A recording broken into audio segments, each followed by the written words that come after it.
Ayo. MOM Radio and the Pipe Bomb Radio Network present Not Your Mama's Radio Show with your hosts, former WWE superstars and two men that are always on a mission, Oscar and Sir Mo.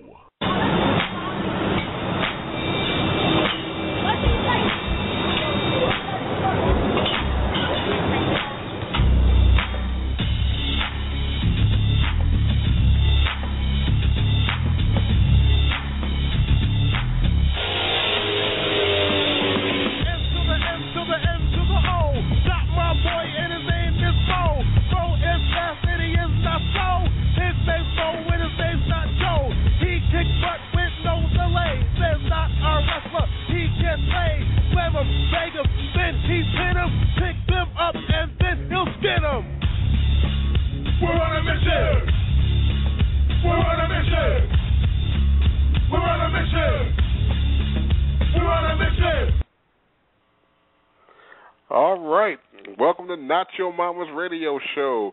Another week.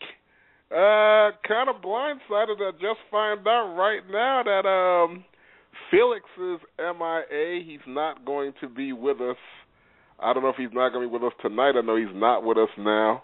But we do have producer Austin Porsche running the controls tonight. But and we still got things lined up. This is Independent Wrestling Month on Not Your Mama's Radio Show. Felix had a couple of one or two independent guys lined up. What we're going to do is hopefully we'll be joined by Sir Mo. Hopefully he's not MIA as well.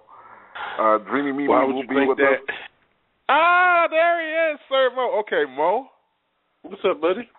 I have no idea where we're going tonight, so what I'm going to need you to do is kind of pinch hit.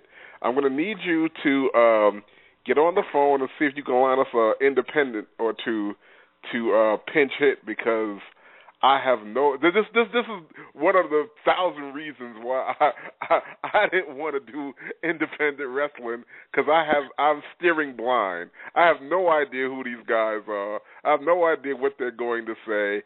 But being that Felix thought it would be a grand idea, you thought it would be a good idea, and I've come up with a great idea for next week.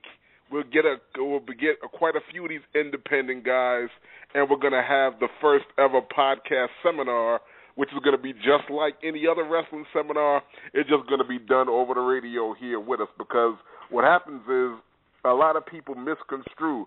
When it comes down to a seminar, they think that your Bret Harts and your Jerry Briscoes and your Q-Ball Carmichaels get in the ring and bump and show it how it. No, these people actually lecture and talk to you, tell you about the business, and then evaluate your performance. So we can't do the evaluate performance part, but what we can do is we can pretty much, have a couple of seasoned professionals on with some independent guys on, have a Q&A session, and have these guys learn or two on the podcast. But that's next week.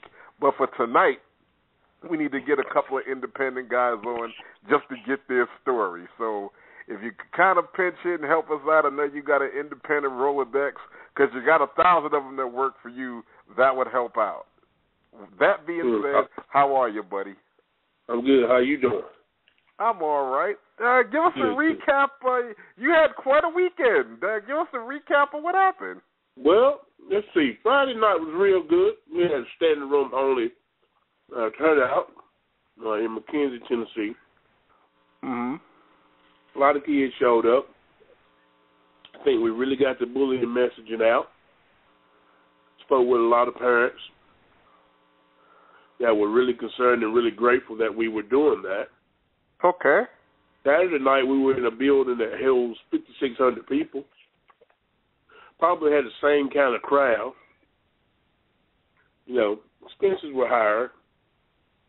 But, of course, the message still got out, and received one or two phone calls this week from parents whose kids have gone back to school and are already experiencing some bullying. And so we've already, school's been in a week now, and we've already made a couple phone calls to the principal, to stop some some things that's going on. Bullying is an epidemic, man. In the state of Tennessee alone, in 2013, there was over 6,000 reported cases in the school system. If there's 6,000 reported cases in the school system, then doing the math and a reasonable assumption is at least another half of those didn't go reported. So, hang on 1 second. Producer Austin, my brother, Dreamy's calling in from the 708 area code. Drop it in on the conversation if you please. Go ahead, Mo. I'm sorry. So, there was quite a bit I'm sure that quite a few cases that's not getting reported. Okay. Yeah, of course. So, so what's next? I mean, obviously you're going to be carrying this message. It looks like nationwide. So what do you have coming up? Well, September 20th, actually 19th and 20th, here in Tennessee, I'm doing another bully awareness event. Only this time, Jerry Briscoe's going to be there, and he's doing a seminar for 2 days, seminar and evaluation. And this is one that guys don't want to miss, man. Yeah, no, they don't want to miss it. Jerry Briscoe is a legend, and if anybody, just point blank, if there's anybody out there to tell you independent wrestlers whether that you can wrestle, it is one of the legendary Briscoes. Him and his brother Jack go down in history as one of the greatest tag teams in wrestling of all time. Didn't Jack Briscoe invent the figure 4 leg lock? Mo? Sir Mo. Okay. Dreamy, are you with us? Hi.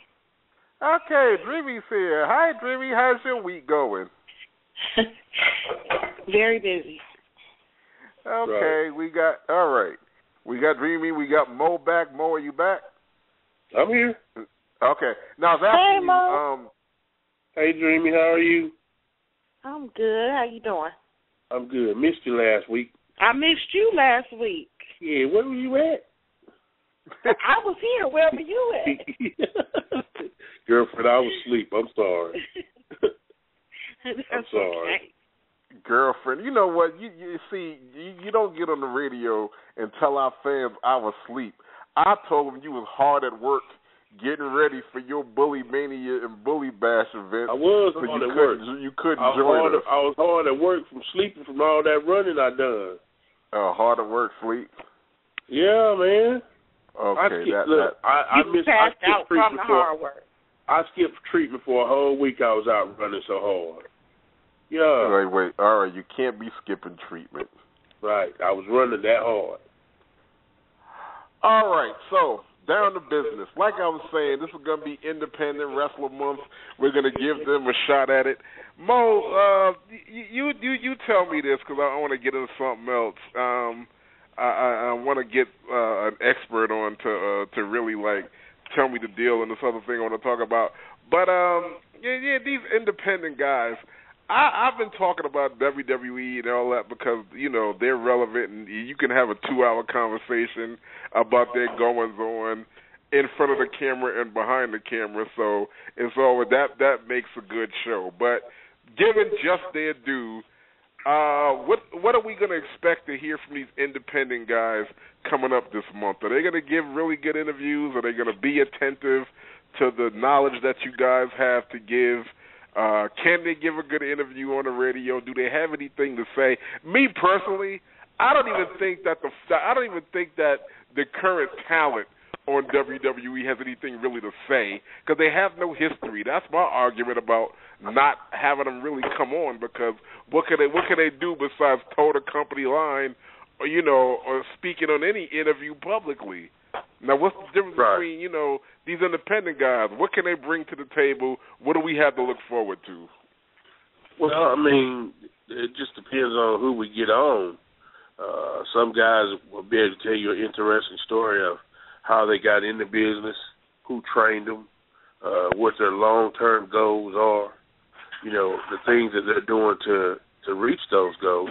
And, of course, you're going to have to ask them kind of specific questions in that nature because, it's just they're still in training. I mean, that's why they're called indie guys. They're still in training. Not to say that there's not any indie guys out there that don't know the business, hadn't been doing it for 10, 12, 13 years, but some guys out there don't have a clue as to where they're going, what they're doing in this business, and how to get, to the top of it. Okay. And on that note, shifting gears for a second, we're going to get back to the independents because this is Independent Month. And I'm glad you're on the phone, Mo, because I've been reading a lot lately, and I want to ask you, are we barking up the wrong tree? We've been trying to smooth over WWE to get a position behind the scenes or something that we can get. Maybe it's Jeff Jarrett's kneecaps we should be kissing, because I am reading that his GWF, his Global Wrestling Federation, he's inking deals with Japan, he's inking deals with Mexico. I mean, how big is this? How big is this going to be, really? Well, right now it's kind of hard to say, man.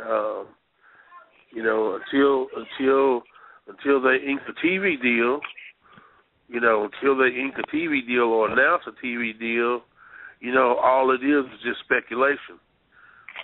So I, for one, would hate to be kissing somebody's ass that, can't offer me anything, in retrospect. You know what I mean? So I just, we've been politically correct with the way we deal with things and conversations about WWE, but it's to me, we really should look at, okay, what are they doing for me right now, this moment? Are they making life for me easier right now? Are they making life for you and your wife easier right now? We're sitting here, and instead of focusing on building a new name and reputation for ourselves, we're sitting here trying to maintain an old name and reputation, and at the same time try not to burn a bridge or whatever with the company, when the reality of it is, what is the company doing for us? They started that the network, and in starting that, they didn't even think enough of the talent to create a revenue stream, to take care of the talent, once it was up and running. That should have been something they should have thought about before they even launched the network. Okay, we're going to launch the network. It's supposed to be good for everybody. We got to make sure that it's good for, former and current talent. Let's create this revenue stream first. Let's have an idea of how, they can benefit financially from that. And they don't have an idea. Everything that comes in with that with the network right now goes straight into the company. They're not chopping it up and sending out royalties or nothing like that. They're not doing anything like that. So, realistically, man, and I've made many phone calls, realistically, I don't see the point in trying to be PC about it any longer, Well, I'm going to tell you that I have a piece of breaking news. I, in my infinite wisdom, had an epiphany about 6 weeks ago, and I got to work. What is more important in doing business in America? People that owe you money or people that owe you favors? Well, in the land of business, they run neck and neck, because if people owe you favors, you got a bargaining chip and you're in a position. Well, I have done the WWE a major, major favor. It wasn't easy. I kept it on the down low until I got all my ducks in a row, but I have really come through for them in a really major way. Let me explain what I know so far. There is an event that happens every year called Night of 100 Stars. It happens in Los Angeles, Academy Awards night, traditionally at the Beverly Hills Hotel. But this year coming up, February 22nd of 2015, it's going to be held at the Beverly Hilton. Now, I've been going back and forth between talent relations and between Norby Walters, who's like a manager and mentor for me, and I explained to him the value of who the WWE superstars are, the fact that they're major stars, they're major talent, this, that, and the other. It took some arm twisting, but I was able to get the WWE 4 tickets to the event that's coming up this February. A major milestone for them. They're very appreciative. And from what I understand, they're not going to be sending Fandango, Emma, Page to the event. This is the kind of event where, from what I understand, they need to send the big guns, be it your John Cena, be it The Rock, whoever. I don't know who they're going to send yet. It's going to be some weeks before I get the names to submit. But I have secured that situation for them. Thus, they're going to owe us one. They'll be actually sitting at Dreamy and I's table coming up so that we can, conversate, get their feedback on the event, and all of the kind of stuff like that. And that's pretty much a done deal. Hence, being that I was able to position that for them, that's going to be a major bargaining chip. I think that's an opening for future business across the board. Okay. Sounds good. Now, where's my ticket? All you have to do is get there. It's going to be in Los Angeles, February 22nd. I was going to speak to you about it, see if you wanted to come and be a part of it. But yeah, if you can do that, then yeah, of course you're in, because we got a whole table. Okay. Sounds good. Yes, sir. I've been busy. I don't even like that. I don't even like to tell anybody things until I know they're solid anymore. I've stopped speaking my wishes out loud. I try to make things happen. I got you. But yeah, it took some real negotiating, but I was able to put this together. I got the tickets for them on their side. I'm just waiting to hear from public relations to see exactly who it is they want to send. So once I know that, I'll be able to tell you guys and everybody more. Okay. How many people can we have on at one time? Have on the radio? Yeah. Austin, can you jump in and tell us? Austin is running the controls tonight because Felix is not available. Austin, can you chime in and answer that question for us? How many people can we have on the radio at one time? You guys can have, I think it's like up to 8 people on at once. And right now we have about 3, right? You, me, yeah. and Mo. Okay. I'm going to drop off. I'm going to drop off for a couple minutes. All right. And I'm going to get 2 or 3 guys on all at once.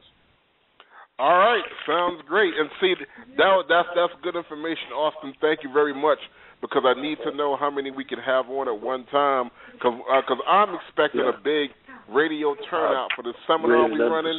So we're going to be able to have to do like 3 or 4. We have to do like 3 or 4 guests at a time. I expect that to be pretty huge. So that's really good to know. Yeah. All right. Let me get 3 or 4 guys on. I got to drop off to do it though. Okay. All right. We'll be here. Give me 2 minutes. See you when you get back, buddy. All right. Bye. All right. Okay. So, a lot going on in the world of WWE. Alberto Del Rio got released. That's the late breaking news. That one comes as a shocker, because he's been like a major talent. And I did not see that one coming. Everybody that has been released, I can kind of understand it. They wasn't really doing nothing with him, but he's been in contendership for Intercontinental titles.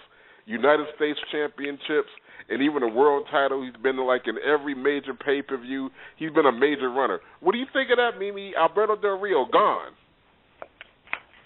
Well, I mean, personally, I wasn't a big fan of his anyway, but I do understand what you're saying. It wasn't like he was like one of the low men on the totem pole. I guess he must have did something pretty bad for them to kick him out, because, yeah.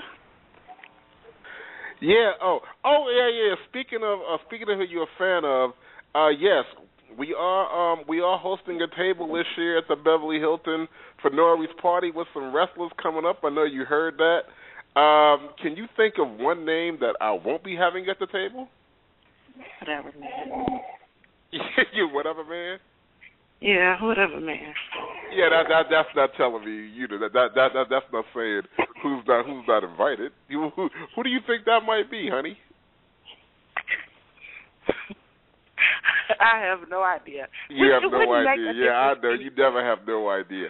Okay, that's something we need to discuss, because I do want to give my recommendations to public relations. Who do you think for an event like that they should send, and who would you like to see? Who would you like to sit down and have dinner with and chit chat and chop it up with? You personally.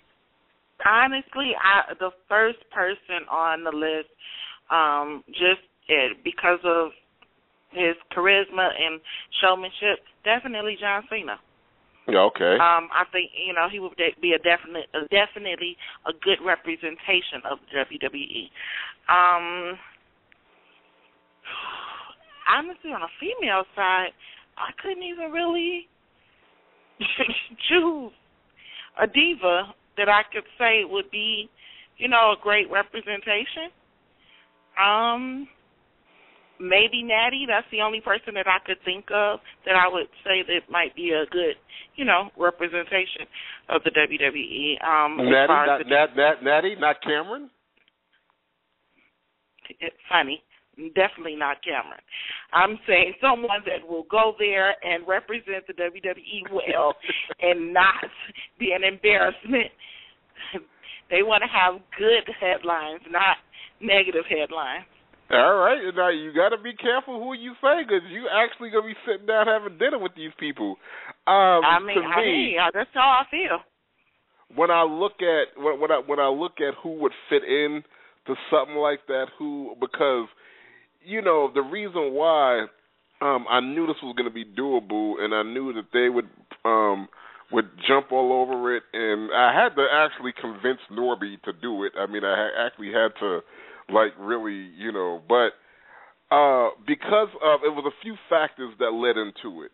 Number one, with the revenue and money that they're losing, and with the network, they need all the publicity they can get. So for them to have a night of free publicity makes all the sense in the world. I mean, you have 200 online and television news outlets that cover the event. See, a lot of people. Let me map this night out for you. You have 3/4 of the paparazzi and every major news outlet that night covering the Academy Awards, but you also have a good 30% of those, and 30% represents about 200 of them that are 200 between paparazzi and online television, magazine, radio, and news crews. In other words, to paint it for you, Entertainment Tonight will have a correspondent at the Oscars, but Entertainment Tonight will also have our correspondent at this party that we're going to. Good Morning America, they'll have a correspondent there. The paparazzi from every major Hollywood magazine will have a photographer there, as well as at the Academy Awards. So you are talking you are talking about covering about 1/4 of a mile worth of photographers, interviewers, and everybody else in a hotel ballroom setting. And I mean, the hallways are long. When you think you've gone down one line of press, you turn the corner and you got to take a breath and get a glass of water, because you have another line equally just as long of the same press, and you turn one more corner, and the line is just as long. And you do what's called a step and repeat. You step, you do an interview, you step to the next one, you pretty much say the same thing. You step to the next one, say the same thing. It's called a step and repeat. So what I'm saying is, because you don't have a bunch of schlock press, you have major press and major media. Somebody like the WWE can really take advantage of something like that because they can pump the network, which they want the whole world to know it's $9.99 a month. From what I understand on Monday Night Raw, they must have said that about 15 times. You'll be able to see Batista face so-and-so, and it's $9.99 a month. The WWE magazine, which is gone basically, there's no more WWE magazine. They're doing their last issues, and that publication has been out for many, many moons, many, many years, is coming to an end. And the reason why it's coming to an end, I'm going to get back on subject for a second, the reason why it's coming to an end is because the print business in itself is a dying business. Everybody's getting their news on the computer. Everybody's getting their newspaper on the computer, their magazines. So nobody's going to their local newsstand anymore and picking up a book or picking up a magazine and read anymore. Everything is on your Kindle. Everything is on your laptop. Everything is on your what's the name of that gadget, that device? The what's it called, Dreamy? I don't know. I'm not in your head. The iPad. Thank you. The iPad, and so nobody's picking up their Friendly Neighborhood magazine anymore. So that being said, when people are doing press, they're doing the online press, they're doing the television press, and it would do them a world of good to be able to go to 200-plus online outlets and let everybody know that the network is on sale for $9.99. So they know that they would want to take advantage of that. So I was able to work that out. That's a pretty much done deal. I've got the tickets waiting for them. They just gotta let me know, who and what. And when I know that, I'll share it with the world because it's going to be pretty exciting. We're going to be dressed up to the nines, hosting at our table, and being good hosts. Make Norby proud, make ourselves proud, make Not Your Mama's Radio Show proud. So it's going to be a pretty good night. And that's going to be February 22nd out there in Beverly Hills at the Beverly Hilton. I can't wait for that to happen. So when I get more details, I will share it with the world. Okay, now you said that you were going to say who you thought would be a good person to go. Oh, me personally, if I had my pick, I think it would be John Cena, The Rock, and Batista, being that it's Hollywood, being that they're major movie stars. I saw Guardians of the Galaxy today. Batista was excellent in that movie, by the way. He was a lot better in that movie than I thought he was going to be.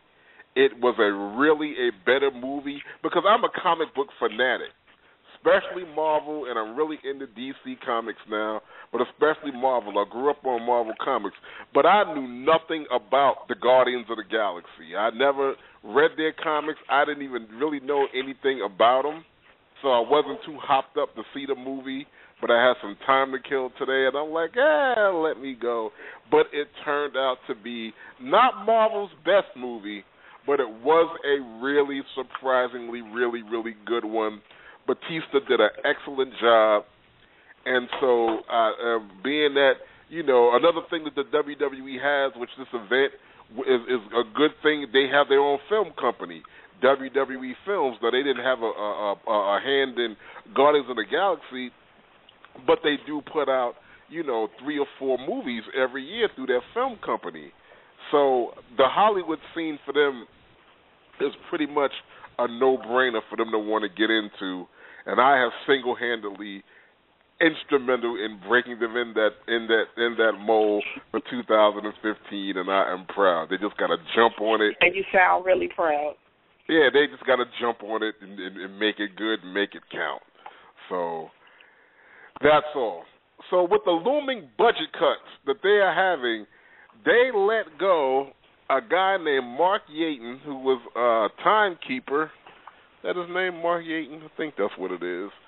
Mark the timekeeper was there when I was there. Mark has been there. He's a little short guy with a mustache who was the timekeeper and rang the bell. He's been a staple in WWE live shows and television forever and ever and ever. Amen.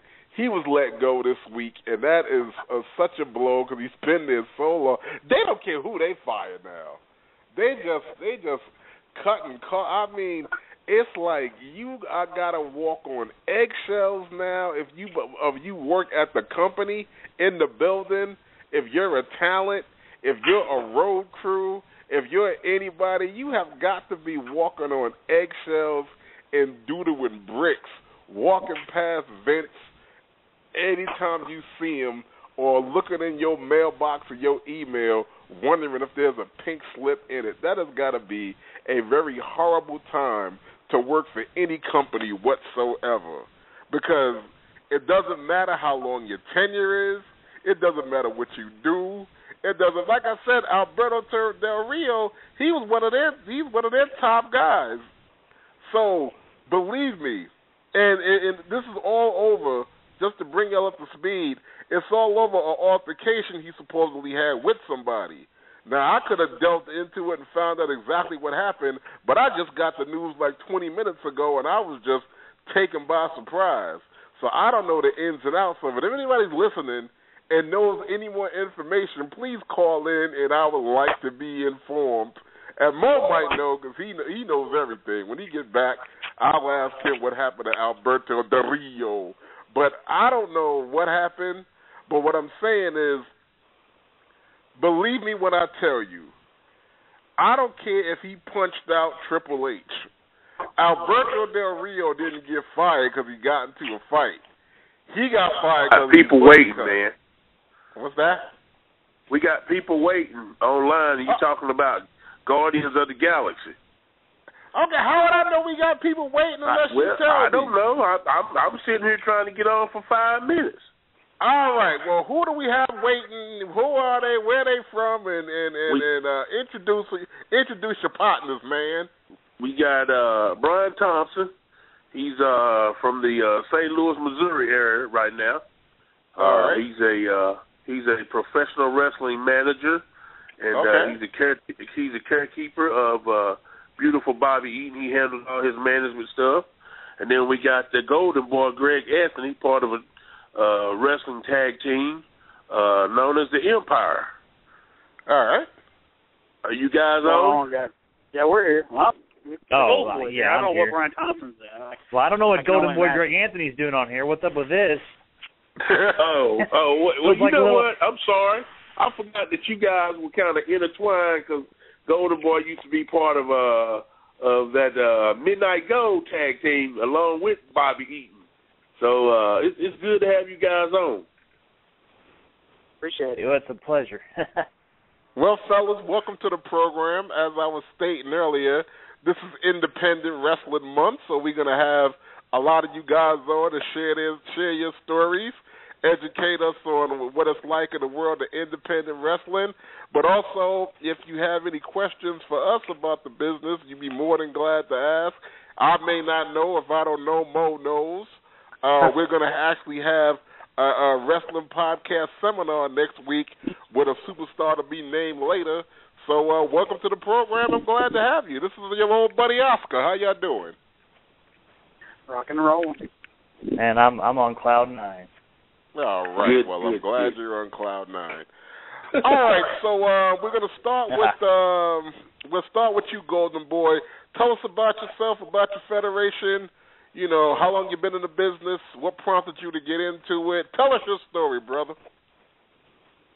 Well, for me, which I'm sure a lot of people can contest to as well, is my earliest memories of life are of professional wrestling. So it isn't of a new bike or a birthday cake or anything like that. It's actually sitting on my grandmother's knee watching wrestling. So we try to tell people that you were born to be in the business. Well, I really do believe that. I think I was put on this earth to be a professional wrestler, and I've been doing it for 14 years now, since I was 18 years old. And it's been one hell of a ride so far.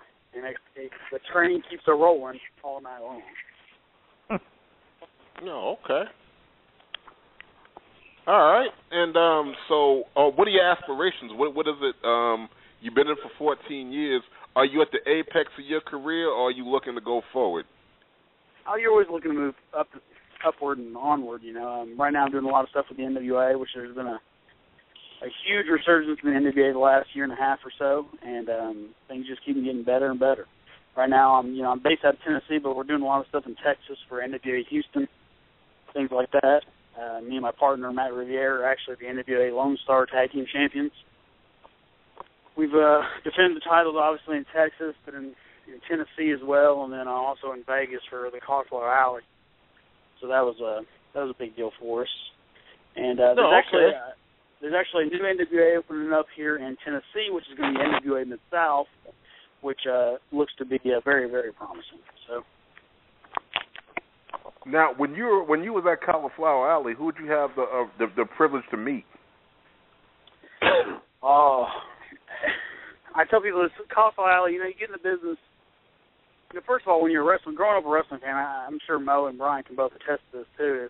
You grow up a wrestling fan, you're kind of an outcast anyway, you know, because not everyone likes professional wrestling. So you kind of find a couple of guys that really like you, and you kind of get in with them.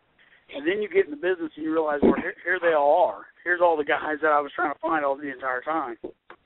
But then when you go to Cauliflower Alley, it's not just those guys, but it's really the upper echelon of what they're doing. You know, so like Nick Bockwinkel, obviously, who I'm a huge, huge fan of, who I pattern a lot of stuff I do after. Terry Taylor was actually there this year. Sergeant Slaughter's usually there every year. Ron Hutchison, who is the Canadian trainer who trained Edge and Christian and Beth Phoenix and guys like that, guys and gals like that. He was there. I mean, there's just a plethora of people that are a wealth of knowledge of the business, and it's all for a good cause and trying to move the business as forward as it can be. Okay. All right. Mo, you have any questions? Yeah. I'm going to come back to Golden Boy because I could ask him 1,000,001 questions. But I'm going to get Brian Thompson real quick. So, Brian Thompson, you've been around for quite some time now, up and down the road, and you spent an enormous amount of time with beautiful Bobby Eaton, as well did Golden Boy. Tell me what that experience has been for you, spending that time with him. What you gained by that? Well, I mean, it's awesome being able to travel with two people that I consider to be two of my best friends in the entire world, first and foremost. Secondly, the education is second to none. I mean, when you go in professional wrestling, one of the things I think that is really missing today is guys don't get a chance to go up and down the road with the veterans and have those car rides where they get a chance to learn and have conversations following their matches and then find out what was wrong, what they did well, what they didn't do so well, how they can improve. So I've always been blessed to be able to travel with Bobby like that and get to learn from him. And likewise, Golden Boy Greg Anthony, let me just, kind of say something about him real quickly.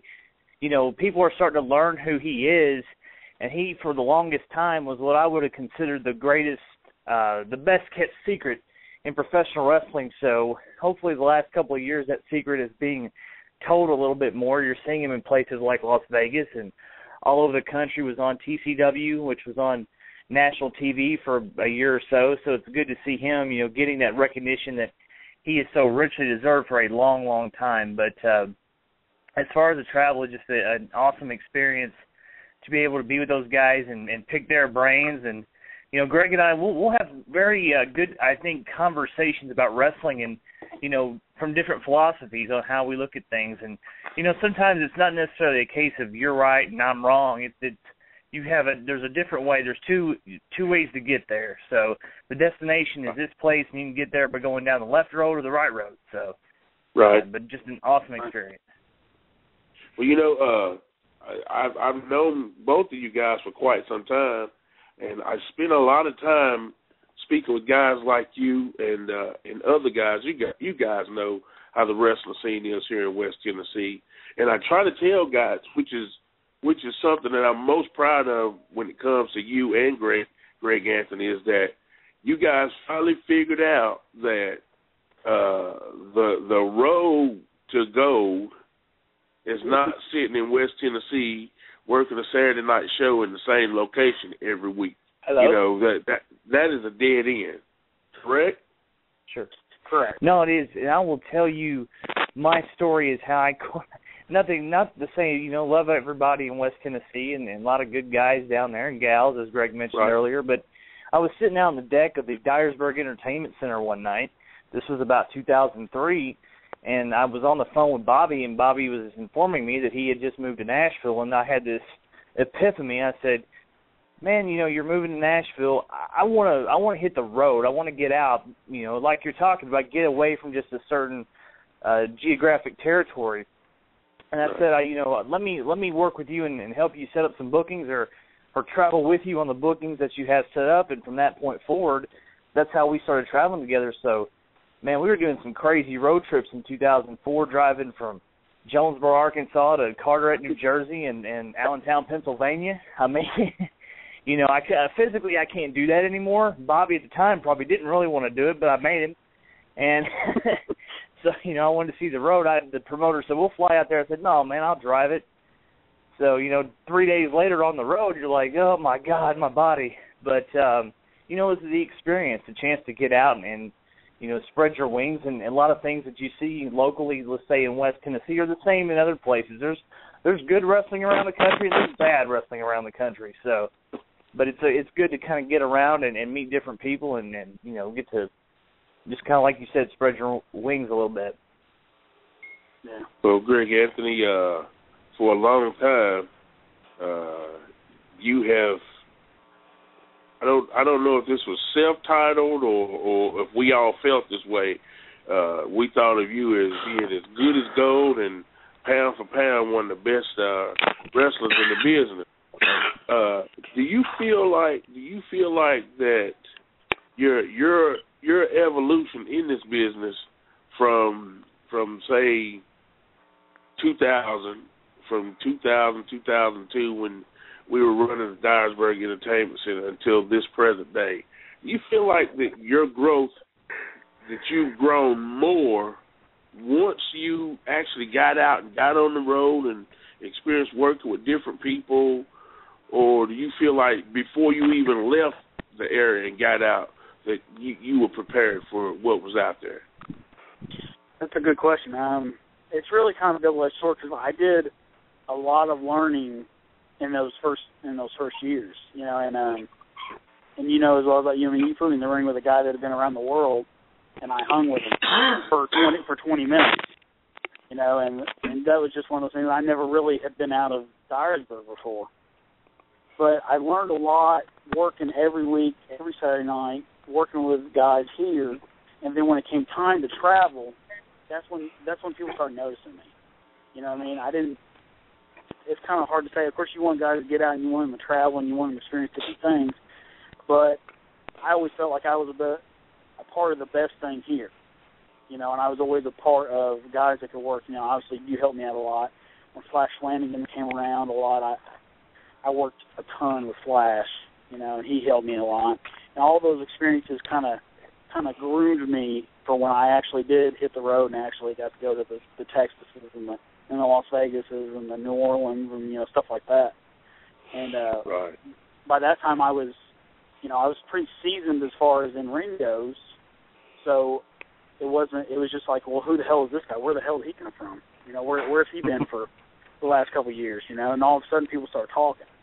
You know, Matt Riviera gave me one of the best compliments that I could have. You know, I wrestled Zach Gowen at Cauliflower Alley that first year I went in 2012. I wrestled Zach Gowen. Of course, everyone knows Zach Gowen, one-legged wrestler. And we went out there and tore the house down, and he did a moonsault and all this kind of thing. And Matt Riviera said, you know, after that match, people weren't talking about the one-legged guy that could do a moonsault. They were talking about Greg Anthony. Because everyone at Cauliflower Alley was like, well, who is Greg Anthony now?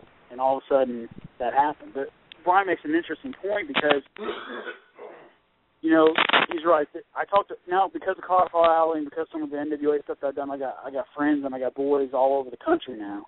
and even Canada and things like that, and Australia, and it's pretty much the same thing everywhere. It's like there's one or two really good federations in their area, and the rest is garbage. So it's kind of like pick and choose. Hello. How do you distinguish a good independent wrestling federation from a garbage one? Is it the wrestling itself, or is it the promotion? It needs to be the promotion, but it also needs to be, the boys really need to take care of the boys. And what I mean by that is, if I call someone that I know and I like, I'm not going to put them in a company that I feel is garbage. You understand? Because that reflects badly on me, and I don't want them to go back to wherever and repeat that. You understand? So, in West Tennessee, for instance, we have garbage, and there's a lot of guys that feed the garbage. And what I mean by that is, if all the good guys that were actually good talents and things like that didn't work for the garbage, then they wouldn't exist, because they would die off. But that's not what happens. No one wants to travel more than 30 miles out of their comfort zone, and that's where that you need to get out, and need to travel, and things like that come in. Right. No, right. See, that's one of the things.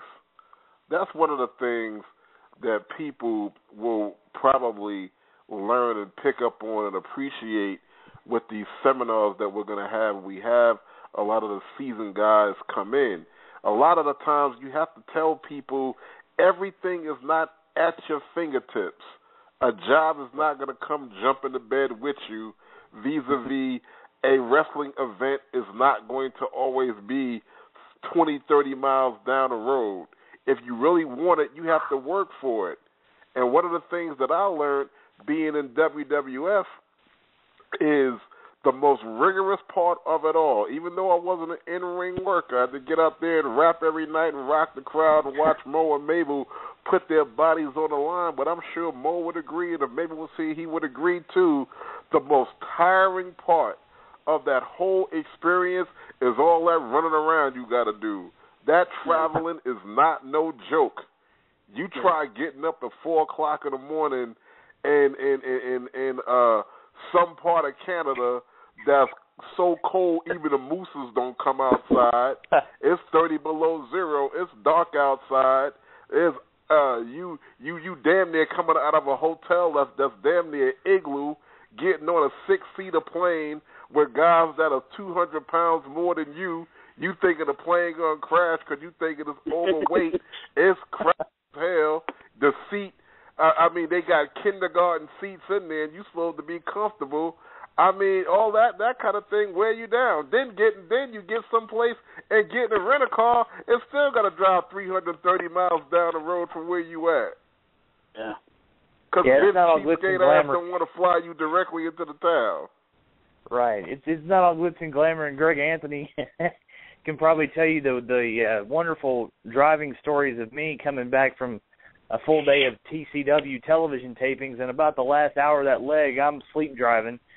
So and then he wouldn't let anyone else drive. So it was it was like Russian roulette a lot of times. I let you drive one leg. I don't remember even what the town was, but we were coming back from somewhere, and Bobby wasn't even on this car, and I let you drive. I was so tired from something that I let you drive maybe an hour of the leg. So yeah, maybe. Yeah. I'm used to all that driving myself. We got just came on in the queue. We got Justin Overstreet in the room. Justin, you there? Yes, sir. How you doing, Justin? I'm fairly decent right now. Fairly decent. You low down dirty bastard. Well, good. Whoa. Well, it's no secret that I can't stand Justin Overstreet. He can't stand me. But I just wanted to introduce the world to this kid because everybody needs to know what a egotistical, maniacal, maniac indie guy sounds like. So Justin Overstreet, Greg Anthony is in the room, Brian Thompson is in the room, my manager and partner Oscar's in the room, and my lovely friend Dreamy Mimi is in the room. Introduce yourself, please, sir. All right, I'm Justin Overstreet. I'm originally from Dothan, Alabama, but now I reside down in Panama City, Florida. So you drive all the way from Panama City, Florida, to go to Dothan, Alabama, to kick the ass of my client, Sir Mo. Is that correct? Pretty much, I'm an equal opportunist at that. Oh. Yeah, no. Let's tell it like it is. He's a racist. Him and everybody else in Lower Alabama are racist. But that's besides the point.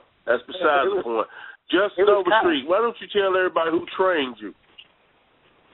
Originally, I broke into business with a guy that I tag now, Zane Stevens. But about a few months afterwards, that one, Death Row, from Montgomery, Alabama, ended up taking over my training for about 6 months. And then I broke off and started learning from former WCW star Glacier. And the past, I'd say, year and a half, 2 years, I've been sitting under the wing of Q-Ball Carmichael up in North Carolina. Oh, good. Oh, see, yeah, he's a protege of Q-Ball Carmichael. Dreamy, I got a question for you. You're a big WWE, you're a big WWE connoisseur, a big fan. If you had a image or a message for these independent guys to see, what kind of wrestler, as a woman and a fan, you'd like to see on TV, what would that be? What do you mean? What type? Yeah, okay. Let's say you're a woman. There's a character, like you love Roman Reigns. We all know that, okay? If there's a character you could create, what would that character be? I don't know. That's a question I would have to think about. The most important thing is the confidence. And more serious characters. I can't personally, Fandango and I don't even remember. I can't even think of the other guy's name right now. The one with the sock puppet. I can't get with all of the the goofy, but I just can't take them seriously. So well, then you need to meet Greg Anthony then, because Greg Anthony is a serious professional wrestler from the time he hit the curtain to the bell to the time he goes back through the curtain. We're talking about a guy that eats, sleeps, breathes, and spells professional wrestling. We ain't talking about somebody that's going to come out here and clown around and shine your shoes and try to play with your tie and throw silly things at you. We're talking about somebody that's going to get in the ring and wrestle. And we talk about wrestling. Exactly. Yeah. It's like I asked Chief J Strongbow. I asked him during the Generation era what he thought of the product, that day. He said it's like an effing cartoon. And that was so prolific when he said it, because that's just what it is. That's just what it looked like today. It looked like wrestling is not meant to be a cartoon. The biggest thing between the WWF, even way back I'm going to go back into the 80s, and Crockett Promotions down there when Georgia Championship Wrestling came on TV, Florida Championship Wrestling came on, Mid-Atlantic, those guys had their gimmicks, they had their personalities, they had their personas, but they were serious about the art of wrestling. It wasn't so much about the entertainment aspect of it or anything like that, but it was wrestling, and it was a more enjoyable program. So my question to you guys is, what do you guys think? Do you guys think that it should be the Fandango, We Believe, Amaya Rosebud, or Lemon, or should it be more traditional like the wrestling was in the South? Me personally, the thing is with the way it is now, it's hard to differentiate. But for me personally, I want to see wrestling on television, not a television show about wrestling. Thank you. And that's kind of how I feel sometimes. We're all talking about suspension of disbelief. That's one of the main things we preach, right? And suspension of disbelief, it kills that when, for me personally, when I'm watching two guys have a private conversation in a locker room with a camera that isn't supposed to be there. That's just something minute for me, but it all goes back to believability, and that, even if you go watch a movie, you you want to be dragged in that movie. I heard you talking about Guardians of the Galaxy earlier. Love the movie, you know, and but even though it's sci-fi, I mean, it's complete fiction, but you're drawn into it, and that's exactly the way wrestling should be. Wrestling should be based in a real world, you know. So, and I'll jump in. It should be presented as, you know, at one time it was still presented as if it were a legitimate sporting event. Even from the way the commentators treated the product and the backstage interviews and the way they were conducted. And even when they do things like have a press conference about a match or a contract signing, and kind of like Greg was just saying, it's almost like it's, you know, nowadays even at the national level, whether it's WWE or TNA, almost present kind of a parody of wrestling product. It's like if you had okay, we're going to put on this play, and you're to believe that these guys are all performers. I'll give a prime example. Monday Night Raw a few weeks ago, I posted this on Facebook as a status. Monday Night Raw a few weeks ago, you had the Wyatt family come out and attack Chris Jericho, or when Jericho first came back before the match. 1984, your reaction is guys jumping the guardrail to get in there to help Jericho fight them off. I mean, people, security having to hold them back, girls and babies and kids crying. In 2014, the crowd is chanting, "This is awesome." So they're looking at things as from a performance standpoint. You don't go home crying because your hero lost. You leave and you're thinking, oh, well, they had a 5-star match, and now people want to, you know, grade everything and say, you know, how things are, you know, think they have some kind of expert knowledge, like all the smarts are there watching, and, you know, it's not so much about, well, I really want to kick so-and-so's butt. I want to beat up Dick Slater. I'll throw a name out there. I want to beat up Dick Slater because he attacked my hero Ric Flair or Dusty Rhodes tonight, left his leg all busted up. It's not like, oh, they had a tremendous performance. Right. Yeah, if I could add a little something, you know, Glacier actually just called me after watching Raw like 2 or 3 weeks ago, and he says the biggest thing about wrestling now is they forget the little things. Like, he called me right after. It was AJ and Paige had their little deal, and AJ jumped up on Paige, wrapped her legs around her, and started throwing rapid-fire punches. And, you know, that shit's not believable because, you know, you can't just sit there and take 6, 7, 8 punches back to back to back and not move. No, nobody takes the time to register shit anymore. Right. Two things that people aren't doing nowadays: they're not grabbing a hold and they're not spelling. You know, and those are two of the most important things you can do in professional wrestling, in my opinion. And another thing that this is, and of course this, you know, Mo and Brian know me the best, know this about me, but it's when I used to watch wrestling, it was like watching a window of the world. You had all kinds of different characters, you had all kinds of different sizes, you had all kinds of different men. You know, Jake Roberts didn't work anything like Ricky Steamboat, but they worked great. You know, Rick Martel didn't work anything like Jerry Lawler, but they could both work. You know, nowadays it's, you know, 6'3", 6'4", in shape, abs, black trunks, short hair. You know, with the same. Hey, don't be jealous of me now.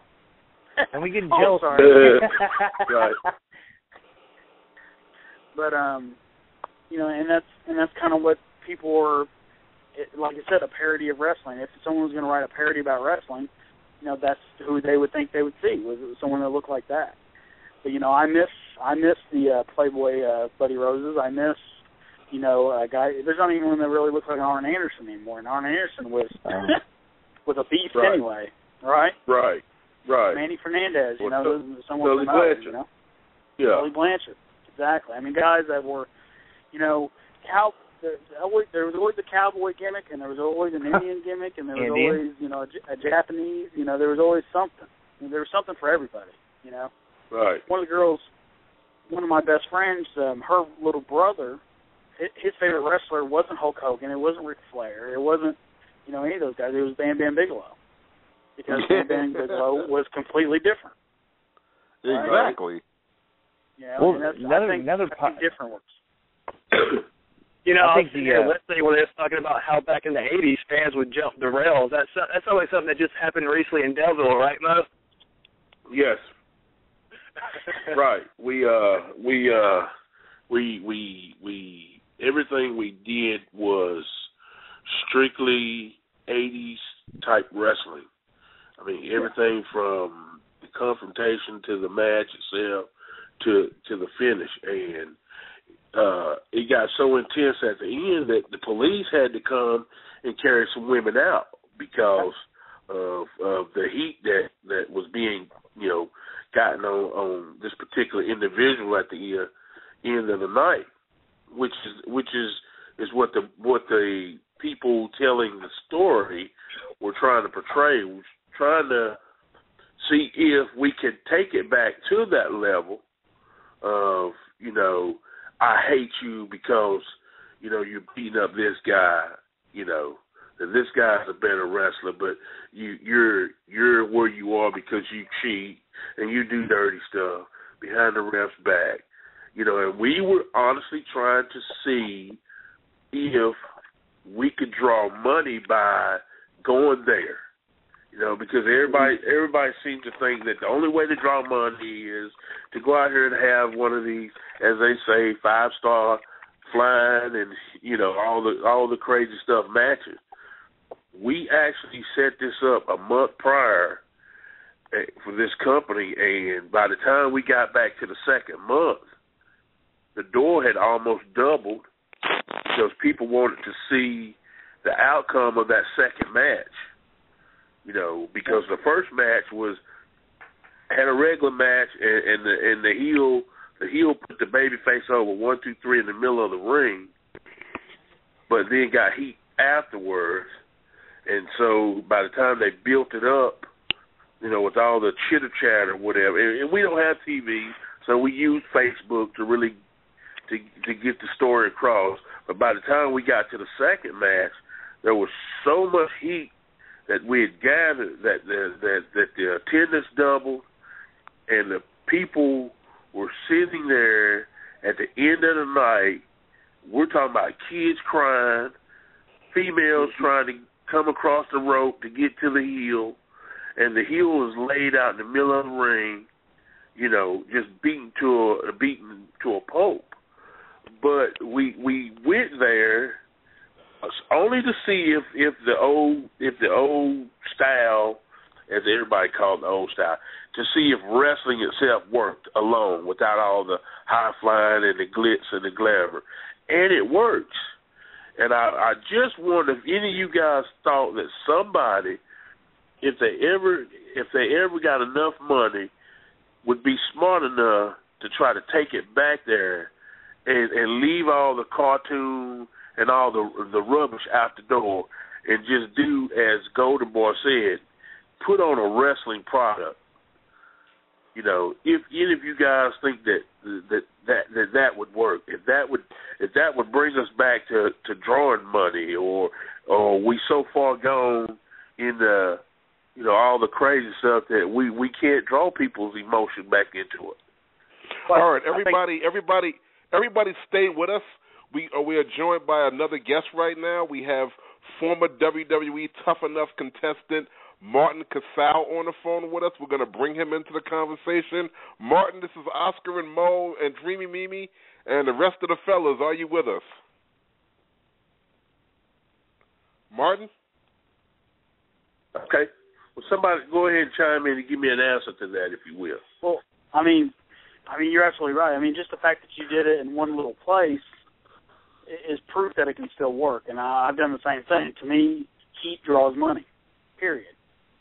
And the heels that try to outshine their baby faces and things like that, it just doesn't work. Guys are trying to reinvent the wheel. That's right. Yeah, I know. I can tell you offhand, the month before Mo got there, the crowd was at a steady 60 people. And then by the time the second match rolled around, they had counted 182 at the door. Right. So, I mean, I believe, yes, wrestling still draws.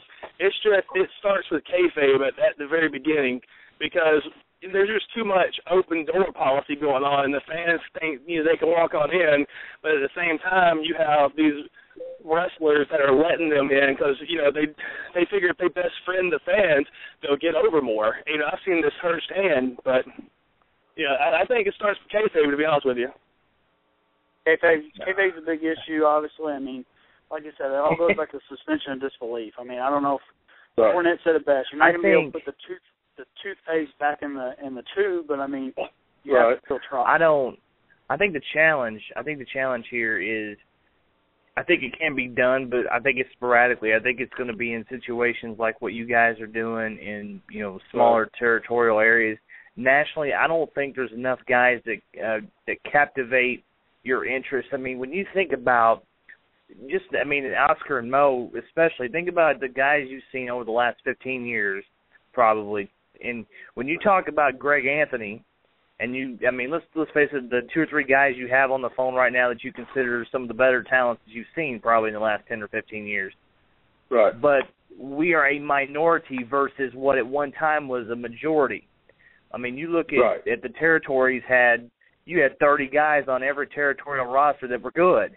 They knew how to work. They may not be great, but they knew how to quote unquote work.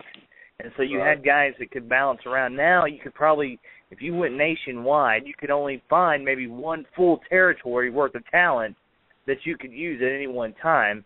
And guys don't captivate audiences. Dusty Rhodes was a special talent. Ric Flair was a special talent. Tully Blanchard. The list goes on and on. Those guys are special talents, and I just don't think there's enough of those special talents on a nationwide basis to put somewhere and carry that across the board. I think it's going to be more sporadic in regional territories. I think there could be a modified version of a territorial system rebuilt, but again, part of that problem comes back to promoters working together, and we all know how that goes. And God love you, Greg Anthony, you're talking about NWA Mid-South, but you're talking Dyersburg with 4 other promotions trying to run within a 20-mile radius. And they're all fighting for 150 to 200 people max, and that is a huge problem. Yeah. Do you? There's my soapbox. If I can add one more thing to that whole kayfabe answer, it goes back to, we actually had fans drive 2.5 hours just to see the second match, and there's I always hear people say, wrestling fans don't travel anymore, they don't want to drive, but I saw firsthand where we had a lot of people come from 2.5, 3 hours away just to watch it, and then at one time at the end of the night, whenever they posted that Mo had stole the belt, and the Delville Police Department had to go retrieve it, we had fans and also workers that should have known better, but we had workers that were, emailing the staff, emailing me, just asking, hey, is that real? Is that real? And then they have this one jackalope that was in there telling them everything. Right. I think, since Brian Thompson opened up this can of worms, I want to chime in on this because, I've read a bunch of negative stuff on Facebook all day today regarding the West Tennessee wrestling scene. I think that whoever runs NWA Mid-South wrestling that's opening up here in Dyersburg pretty soon, I think that their focus does not need to be trying to get the 150 wrestling fans that have been going to the 2 local groups around here anyway. It's something that I've told both promoters that you guys are running shows in these 2 buildings, and you're basically just trying to cater to the guys that's on the show and their family members and their friends, when there is a whole community of wrestling fans around here that's not even going to either one of those 2 shows because, number one, they don't know where it's at. They don't have a clue that it's there. And number 2, look, here's the thing.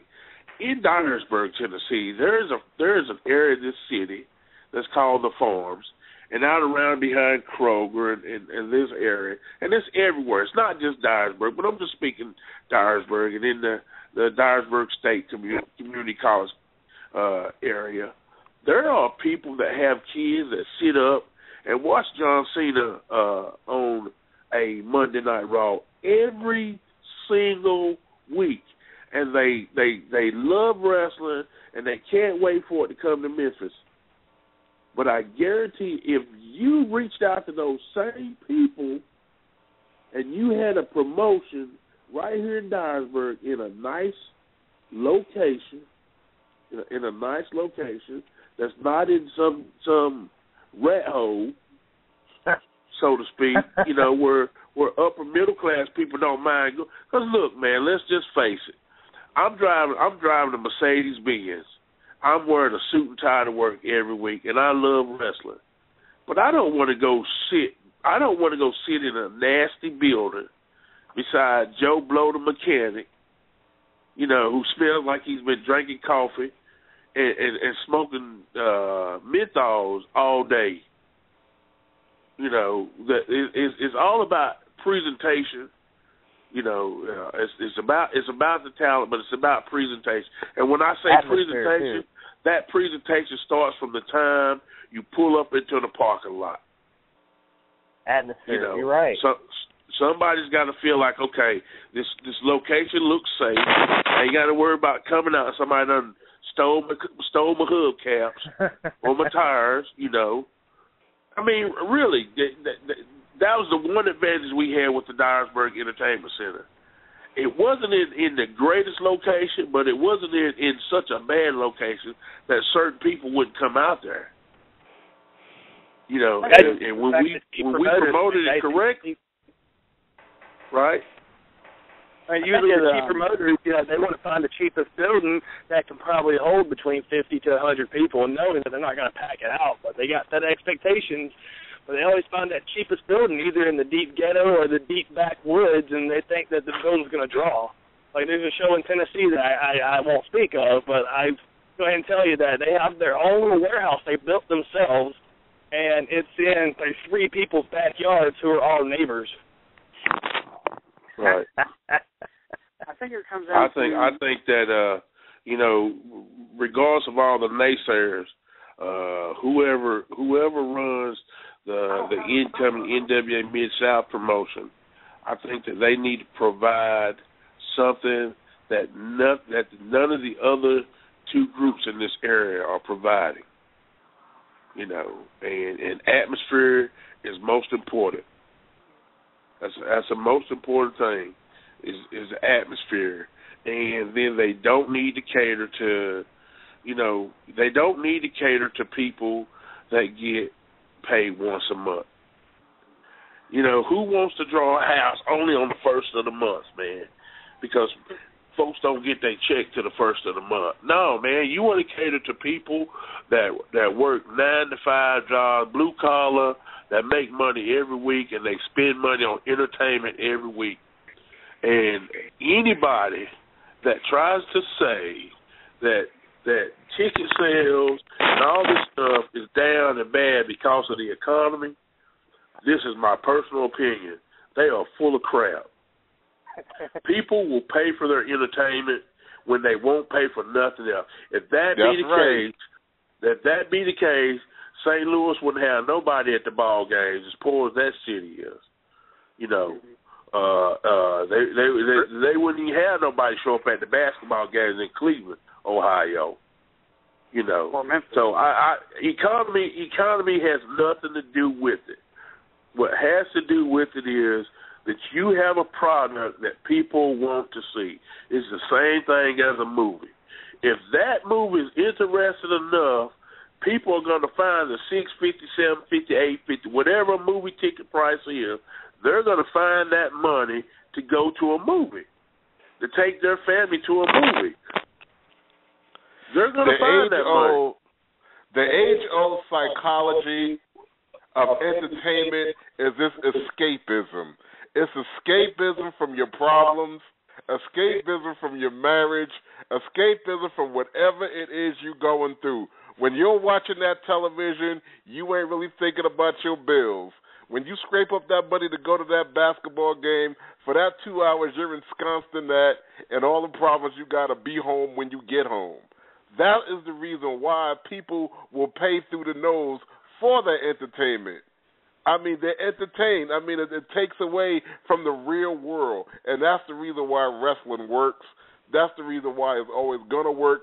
You create a good enough product. If you book them, they will come. Be that guy? I just bought a ticket.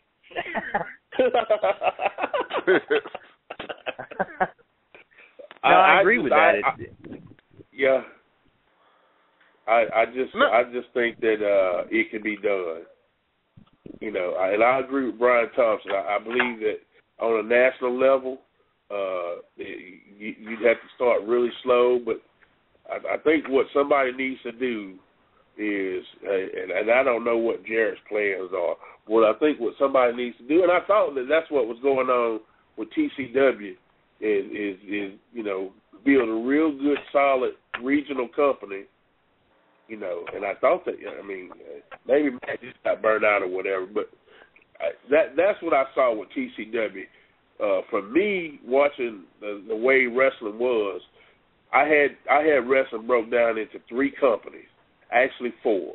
There was WWE, there was TNA, then Ring of Honor, and then TCW was in the midst of that. You know, as far as places for guys to go and get exposure and learn, and I thought, because of the product, and I've watched the Ring of Honor's television product, I thought TCW had a better product than Ring of Honor from a production standpoint. Sure. You know, I like the announce crew personally, but well, of course.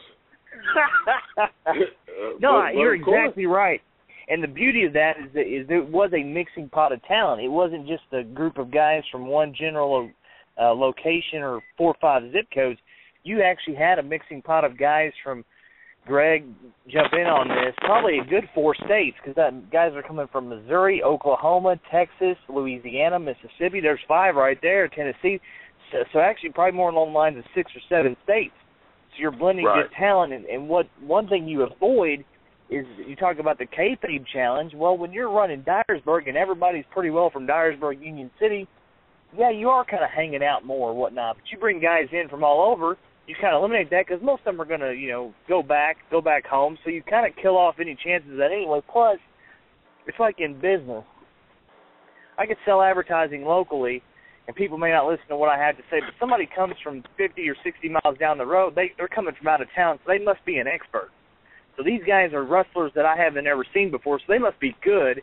They must be on a little bit different level than these, you know, local yokels I've been used to watching. Right. You know, there is some psychology to that. Right. Doesn't mean that, and that's, you know, which is good for, again, like guys like Justin, Greg, whomever, to get out away from just the same area, because, you know, it helps them kind of blend and reach out. And then when they do come to those towns, they do raise a few eyebrows a little bit more, because they become wallpaper if you stay someplace too long. As good as you are, well, they've seen you 100 times. I mean, how many times can I win the Dyersburg heavyweight title before it's, you know, passé?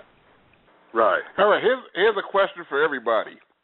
What does a wrestling company have to do in order to resurrect kayfabe, and should they do that? Would a company have unlimited success if they actually resurrect? Because kayfabe is all but dead. They resurrected a wrestling company. They actually resurrected and reenacted the kayfabe model to their business model. Does that make for success? And then how do they do it with the way everything is now? I'll start out and say no, and simply because it's like, since the cat's already out of the bag. Let me preface this, because I wish kayfabe were still in existence, but since the cat's out of the bag, it's another one of those areas where when people try to dress up their show, they end up looking like a Bush League WWE, and you can't compete at that level, so why try? Right. You also now, we have kayfabe that's pretty much shattered, because we may watch AJ Lee wrestle Paige tonight, but then they may show a little, you know, commercial feature of the two of them together at some kind of movie opening. So we've said, okay, yes, these two, they're playing a part. So I think when you try to overkill and do it, you turn around and turn some people off thinking, okay, these guys, why am I going to think these guys are real, and they're at my local National Guard Armory in front of 150 people, and these guys over here are telling you we're performance, and they're in front of 15,000 people.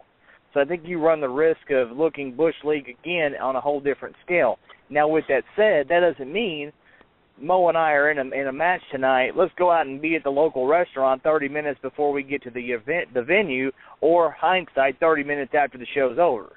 I think you don't necessarily insult their intelligence, but you don't just try to go over, try to make something up like, hey, we're real, they're not, because people won't buy that. They'll crap all over it all day long. Right. And you'll be stuck with the same. Now, a segment of that won't. A segment of it will buy it, but you'll be stuck drawing the same 150 people that you've always drawn, and won't grow any further than that. And if you're happy with that, that's fine. Yeah, okay. Wow. I don't know. I think killing kayfabe was like the biggest in the wrestling of out of the top 10 mistakes wrestling has made. The death of kayfabe has got to be. It's got to be the biggest. I can't think of nothing bigger than that, because back in the 80s, I believed. I mean, I can't say it no more plainer than that. I actually believed, and in the history of wrestling, since being a part of it or watching it as a kid, that was the best era of wrestling. The money may not have been there like it was later on in the 90s and during the Hulk Hogan era, and especially the juggernaut that it is today. Even with the money they're losing, they're still making money hand over fist. But as far from a wrestling aspect, back when kayfabe was alive and well, and the people really thought that Ivan Koloff hated Ivan Putski and that Bruno Sammartino really had his neck broke, I mean, that's when wrestling was really wrestling. I don't know. I mean, we all got an uphill battle, but I think that we all stuck in there. We can still give a good product, entertain the people, and I think we'll all have really good careers coming down until we're dead. So we should be all right. I just think that somebody just needs to resurrect it. If they're going to resurrect it on a small scale. And you can resurrect it on a small scale and be successful, and by that, though, you have to have people that run their business like a business and not like, as I heard Greg Anthony say before, not like a boys club.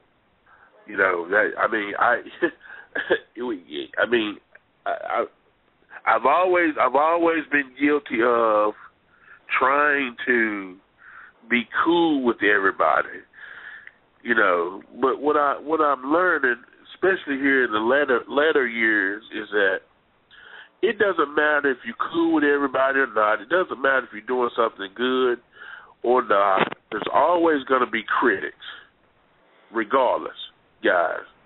There's always going to be somebody that don't like Brian Thompson. There's always going to be somebody that got something against the Golden Boy Greg Anthony, whether it's that big, scruffy, dark black beard, or that shiny, greasy hair, or the fact that he don't go to the gym. But who says you have to be clean shaven with a ponytail and 235 pounds ripped with muscle to have talent and to have ability? There's not a person, in my estimation, there's not a person on the WWE roster that I don't think that I could put in the ring with Greg Anthony and he put on a highly successful match with. With that being said, I think Greg Anthony and Brian Thompson and Justin Overstreet, because I've worked this kid and I know that he's got a heart and I know that he wants to succeed.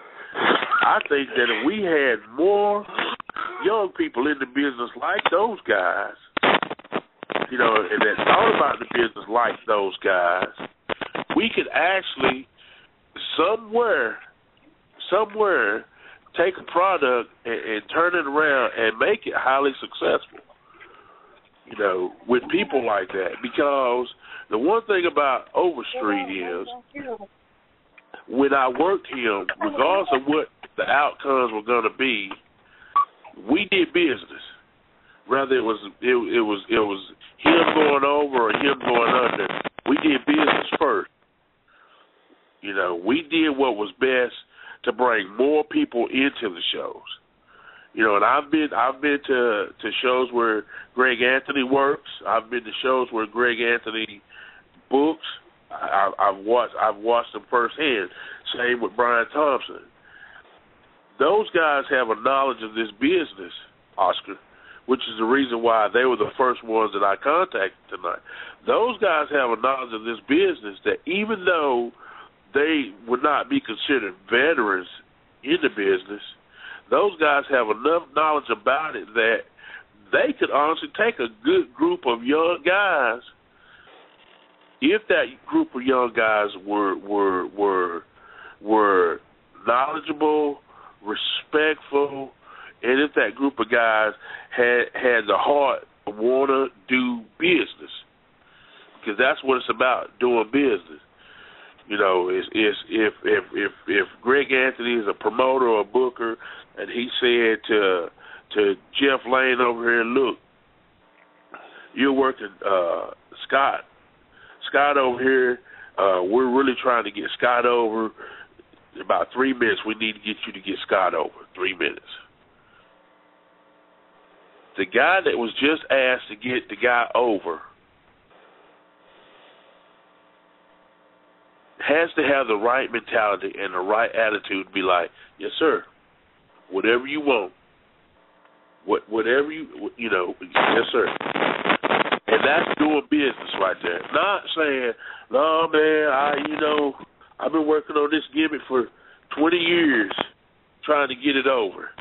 Oh, really? You've been working on it for 20 years and you ain't got it over yet? Don't you think it's time for a change?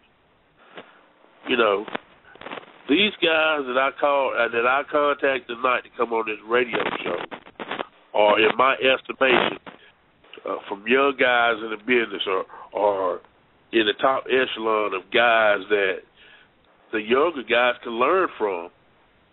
They are the bridge between the veterans and the younger guys. You know, if you want to get Bobby Eaton's knowledge and you can't get to Bobby Eaton, Brian Thompson is the next best thing. And by the same token, so is Greg Anthony. And see, that is something that Nelson and I never had. We never had a bridge to get knowledge from the veterans. There was never an in-between. It was either go to the veterans and get that knowledge or you just stuck. You know, and a lot of young guys need to realize. Same way with Q-Ball Carmichael and Justin Overstreet. Q-Ball Carmichael is a bridge to get that knowledge, you know, from the Samoans to Luther, you know, on up. That's the bridge. You won't ever be able to talk to Luthez, but if you want to know what Luthez's thinking was and his philosophies, Q-Ball Carmichael is a person to go to. That's what I think of when I think of Brian Thompson, Golden Boy Greg Anthony. Is these guys? No, they ain't been in the business 20 years. No, they haven't had some lucrative contract. But who to say that you got to be in the business 20 plus years or have a lucrative contract somewhere to have knowledge of how this business works? And that is why I count who determines on you that? to find Nobody. the educators. Nobody. That's why I count on. So for all the indie guys out there, if you want to know something about this business and you can't talk to a veteran, reach out to Greg Anthony, reach out to Brian Thompson, reach out to Justin Overstreet, and they'll put you in contact with somebody that you can get some knowledge from if they can't give it to you themselves. And that's why I trust you to find the educators. That's what this radio program is about this week. We're talking to indie guys. We're trying to send out a message and teach these guys that, you know, the road to the top is not paved in gold. There's a lot of obstacles, but there are people out there that can help you get there. You just got to be willing enough to do business and be professional to get the answers. What do you guys think about that? Oh, I agree, and I'm more than happy to do that. No, I'm kidding. No, I totally agree with that, and that's just awesome when you can. And another name I'll throw out there, a couple guys' names, guys like Derek King, Alan Steele, are are just like that as well. So, of course. Well, I personally want to thank you guys for coming. I mean, this has been, when Q-Ball Carmichael was on, I was totally taken by surprise. The knowledge that guy had was blown away. This has been an education for me. Like I said, it's going to be Independent Month all month. We're going to be having seminars. We're going to have guys on that don't know a dime's worth of what you guys know. So I would like you guys to come back and help us educate some of these young cats that don't know the business, that are humble and want to listen. Even the ones that think they know everything, they listen to guys like you and find out just how much they don't know. Thanks a lot, guys, for coming on. We're going to have a seminar the next week, 2 weeks coming up, and we're definitely going to have you guys come back real soon. Are you guys going to be up to join us? I just put it on my calendar, man. All right, I appreciate it. This has been an education. Some of the best independent talent you're going to see. Greg Anthony, Justin Overstreet, and Brian Thompson. I know his name. Brian Thompson. Thanks a lot, boys. I appreciate you guys coming. Thank you. All right, guys. Well, Oscar,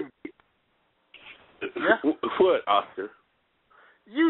No, Sir Mo, you've done it again. I mean, I always can count on you to get some people in here that just really know this wrestling business, know what they're talking about. And I can't say nothing because a lot of these guys, a lot of people know more stuff than even me. So, and then, you balance the conversation out. I mean, you're like the great-grandfather of a lot of these talented, guys who really know the business and know what they're talking about. And, yeah, I think that a lot of our fans got a real education tonight.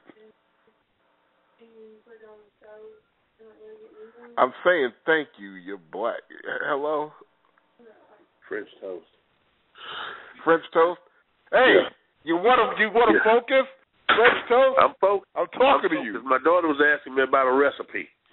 I just licked your ass for like 2 minutes. You want to concentrate on doing that? I heard what you said. Look, man, I ain't trying to be the grandfather or nothing, man. I just, there are some talented individuals out there, man, that I've met and I've run across over the years that just like Brian Thompson said, Gary King and Alice Hill, these two guys, man, these two guys you can put in the ring with anybody and they have a great match, I'm even talking about Shawn Michaels, and so there are some talented guys out there that just ain't never gotten a shot, for whatever the reason, and because the business is the way it is, they may never get a shot, and it might just be because neither one of them are 6'1", 230 pounds, ripped muscles or whatever. But if the business ever just went back to, just ability, those guys should have a job. No. Well, it's just like anything else. I mean, the greatest singer in the world is somebody you'll never hear. They sing fantastic, but you'll never know them because they never was in the position or created a position to get that break. So it's not just wrestling. It's with anything. I mean, that's just the way it is. And I agree with you. Case in point, I was sitting in the doctor's office the other day, and TMZ had chimed in on the Whitney Houston movie, the movie about the life story of Whitney Houston, and how Whitney Houston's family wouldn't allow the movie producers to use her voice in the movie. And how the Whitney Houston's family wouldn't allow the movie producers to use her voice in the movie, and they found this young lady to sing one of Whitney's songs, and if you didn't know it was that young lady singing that song, you would swear up and down that was Whitney Houston. You would. Wow. That's how talented she was, and so you're right. There's some talented folks out there that, have never been seen before and may never get an opportunity to be seen. There's some backup singers out there that if it weren't for them, some people wouldn't even have an album. That's right.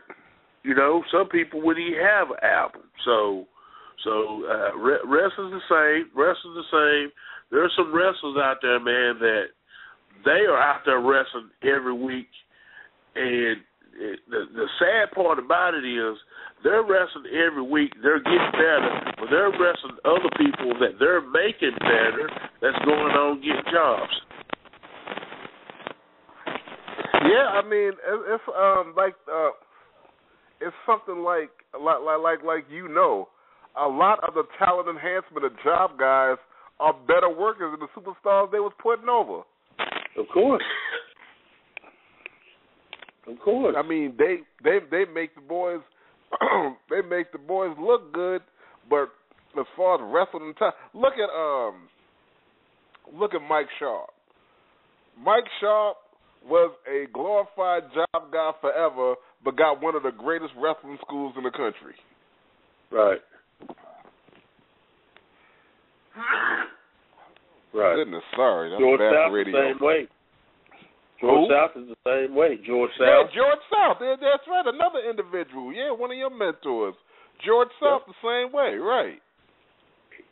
He trained so many. Ricky Steamboat's son. He's training Tony Blanchard's daughter right now. He trained his kid. I mean, he trained so many, man. You know, and I mean, they're out there, man. The people are out there. It's just, you know, a lot of them don't get recognized, man. And that's what's sad. That's what's sad. All right. Do we still have Dreamy on the phone? Dreamy? Yes, I'm here. All right. I know due to scheduling conflicts, we don't have the WWE news tonight. But do you have any news for us at all? Anything happening that we should know from Dreamyland? From Dreamyland? No. Dreamyland has been shut down all week. Dreamyland been shut down all week? Yes. Well, let me ask you this, Dreamyland. Yeah, thank you. What are your thoughts on Del Rio being released? Yeah. They asked me that earlier, and I said, well, I mean, it didn't make much of a difference for me because I'm not a fan of his. Right. But as the, you know, I mean, I don't know. I said he must have really ticked somebody off because, I mean, it wasn't like he was just one of the bottom guys, you know. Right. So right. He had to have really screwed up. Yeah, okay, Mo, did you get any news about it? I just heard he got released. Any news on what actually happened? Look, all that they're saying is that he did something very unprofessional in the back and said something or got into an altercation with the wrong person. You know, so it must have been something real serious for them to, you know, because the last few weeks now, you know, he's been having some good matches on Raw. Yeah. Yeah. You know, they looked like they was getting ready to do something with him. Bring them back up, yeah. Yeah, obviously he said something, did something, or went off on the wrong person. You know, because he's gone. You know. What about this, Oscar? Year he mad at himself. Right. What about this, Oscar? Go ahead. Go ahead. You mean he did something more serious than maybe doing a number 2 in somebody's gym bag, spanking somebody ass, play black and blue? I would assume that stuff right there is just common practice, man. That's common practice, but so that's just what he did was so. Well, I would like. I'm going to spend the next couple of days. I really want to know what gets you fired, huh? Well, maybe he grabbed somebody's boob or something. Yeah, this day and age. But okay. But that might be good for him. Doesn't he have a career in Mexico, a huge one coming up now? Of course he does. Oh, yeah. He's always had a career in Mexico. So I mean, disguise. I mean, so for some people losing a spot, you know, it's no big deal. But what about somebody like a Mark Yeaton who's been there 20 years and got released this week? You know, I was talking about that earlier. I remember when that little dude with the mustache was the timekeeper, even when we was there. I mean, it's just like nobody's just safe now. Right. Well, it's no, nobody's safe. They having money issues. Right. And see, here's the thing about it. Here's what's so detrimental about it that people don't understand, because everybody's got something to say.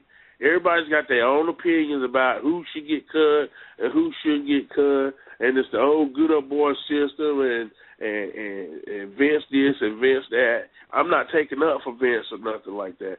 But here's what people don't understand business realize. When you run a company, okay?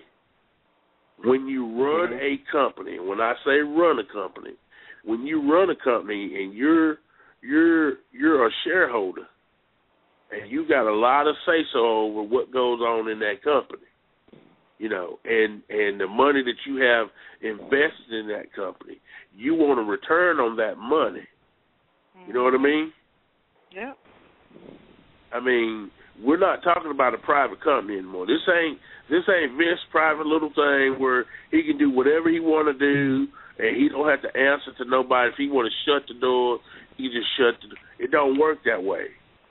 And see, the thing is, right? Okay. You are a member now of the New York Stock Exchange. You must show a profit for your stock to go up, for your company to be worth something. With everything that's going on with the network, them not getting enough subscribers, number one. And number two, when they signed that new TV deal, they were expecting to sign a TV deal worth over $456 million a year. That's what they predicted at their shareholders meeting.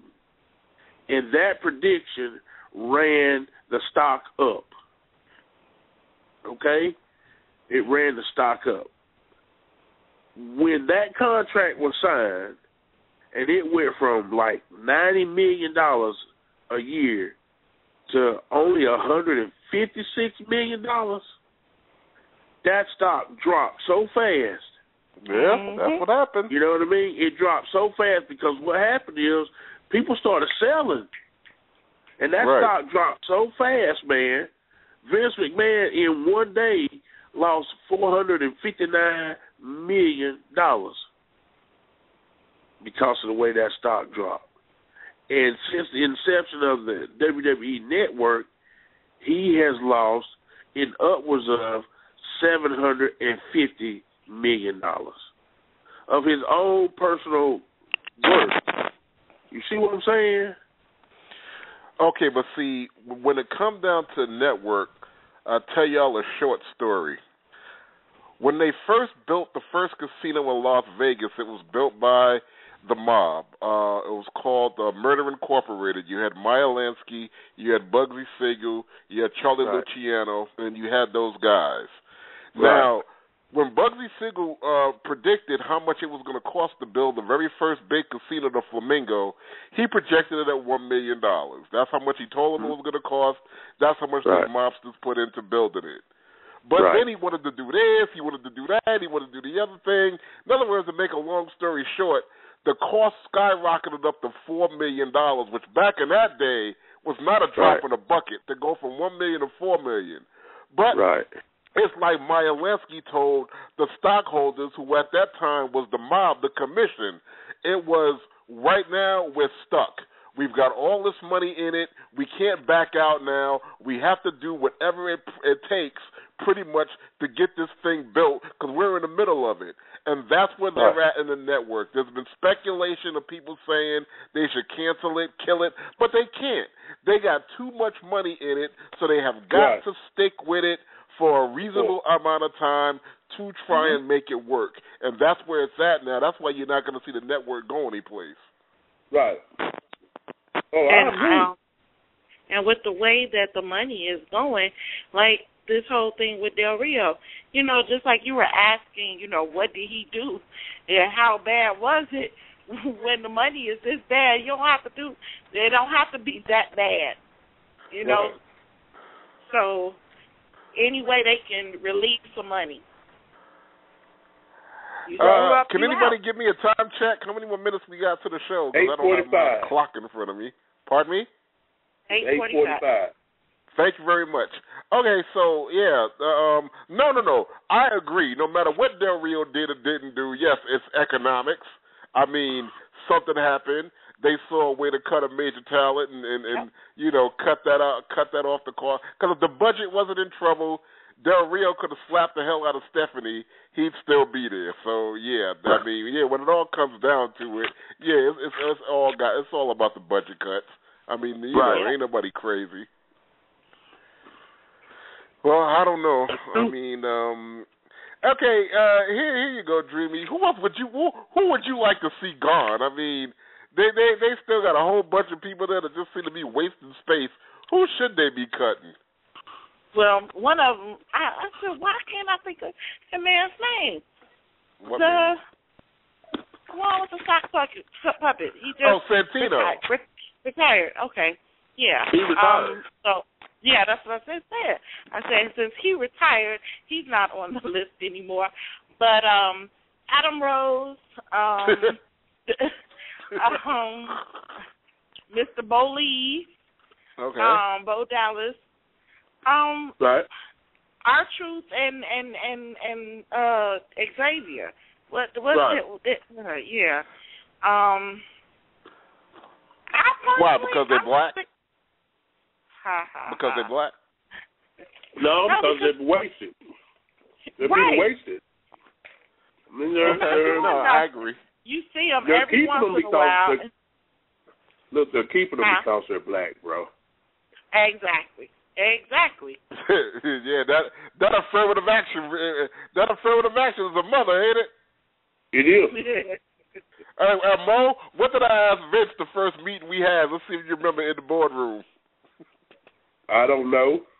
I asked him, was the formative mental mission of the whole rap gimmick, was that a ploy to get more black viewers? You know I asked him that right there and then. I slept since then, bro.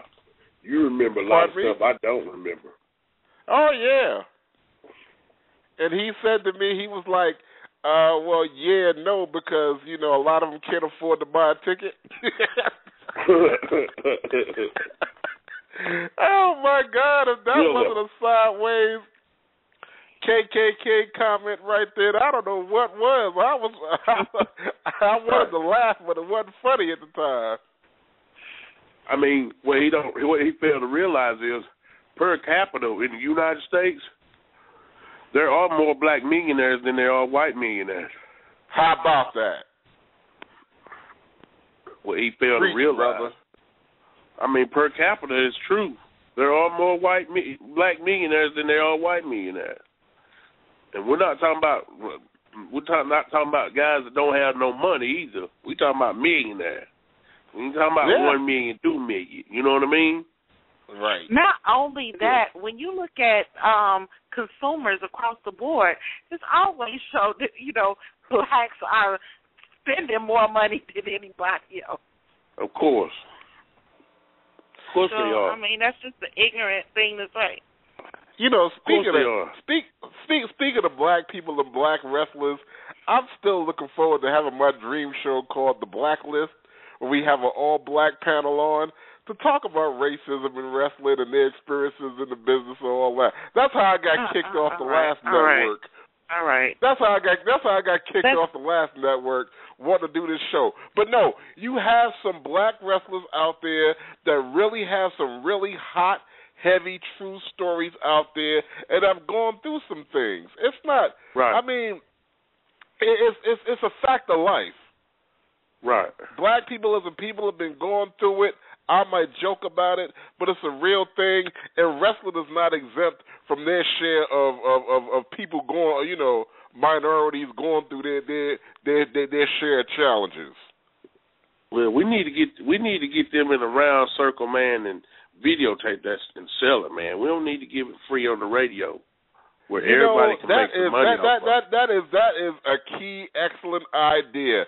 That would really, really, really, really sell. You really got some. I am amazed and love just how smart you are. No, man, I'm Don't just trying to give it away for free, we man. can make some money, man. That's right, for real.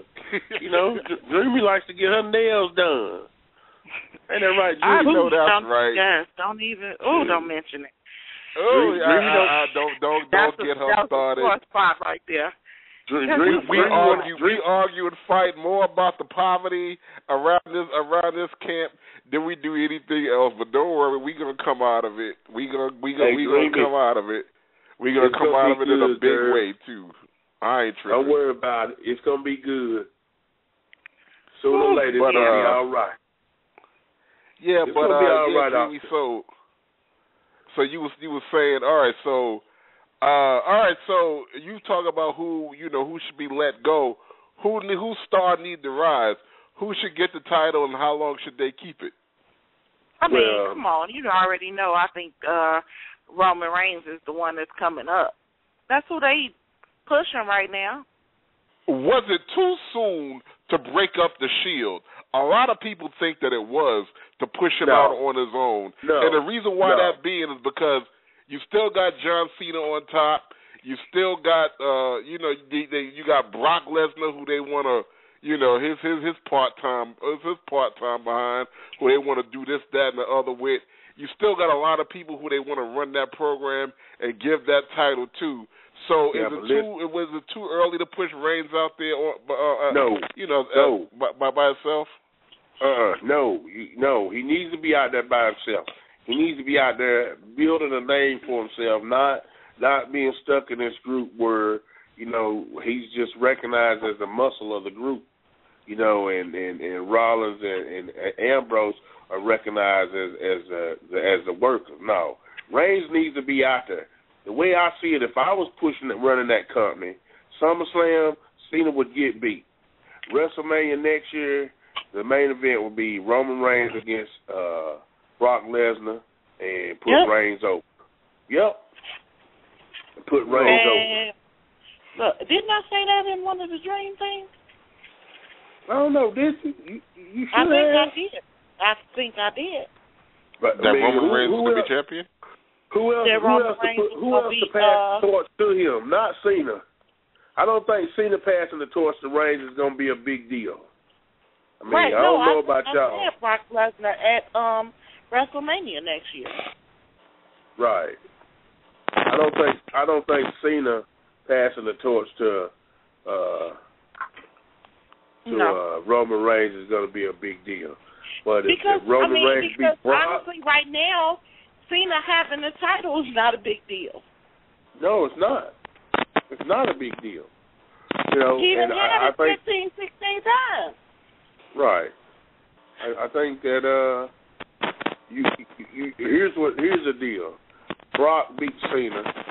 Reigns beats Brock, which means Reigns beat the guy that beat the Undertaker. That gives him some major kudos. You know what I mean? Major kudos. So, yeah. No, I don't. I think that they did the right thing by breaking the Shield up. I think it was look, man, come on now. It was starting to get ridiculous. Now, what I don't know is what the heck they're gonna do with Rollins and Ambrose. Well, see, they could play that. They could play that out for a bit. They could play that thing out for a bit. Those two. They could drag that out a little bit. I don't know. I guess for a little while, but just like, where else are they going to go with them? And lastly to the whole thing, Dreamy, what is this with the Wyatt family? There's no rhyme or no reason why they are starting programs with everybody in the company and not finishing nothing. They don't finish nothing. They started off with Kane. That went nowhere. They got with Daniel Bryan. He joined for 2 weeks. Then that was over and done with. Then they moved over and started messing with Cena with no reason whatsoever. That really didn't get resolved. Now they just moved on to Chris Jericho. I mean, there's no story behind none of this. Exactly.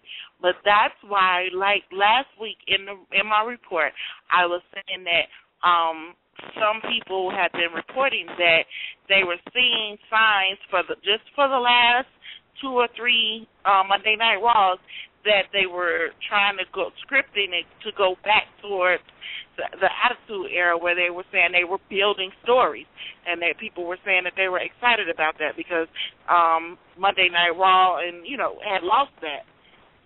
But I don't know how true that is though, because I mean some of the stories they're building, but some of it is just dropping off.